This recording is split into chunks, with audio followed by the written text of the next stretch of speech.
A local family longing for closure more than a year after the death of their daughter. And part of that closure was the death certificate for their 6-year-old. Troubleshooter Diane Wilson been investigating for years the backlog of cases with the North Carolina Office of the Chief Medical Examiner. Diane, you're still hearing from families who are just waiting.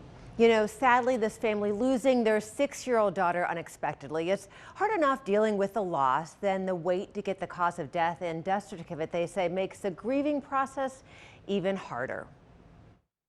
She was very happy and she just loved people. Loved people and a bundle of joy. Aliana Campbell gone too soon. The 6-year-old passed away days after having surgery. We knew that it was a result of the surgery that she had had. We just didn't know exactly what it was. Yeah, what happened on the inside to cause her. And that was the waiting period for that, to actually find out what actually happened to her.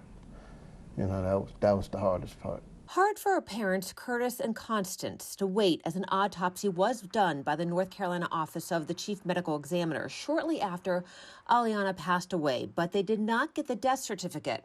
I call them every day, almost every single day. They probably got to know my voice after a period of time. Without their daughter's death certificate, the Campbells were left in limbo. We haven't been able to close out like bank accounts, insurance policies. We haven't been able to do anything. After a year and 4 months of waiting, the Campbells say they felt hopeless and reached out to me as I've investigated the backlog of cases at the medical examiner's office since 2019.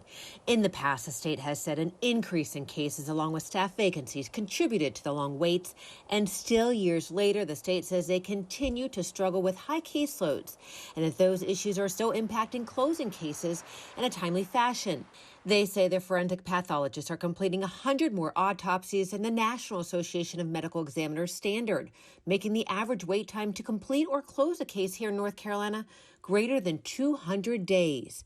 While the state says their vacancy rate has improved and they added temporary staff that makes up 45% of their workforce, they are temporary and there isn't consistent, stable funding to support them long term.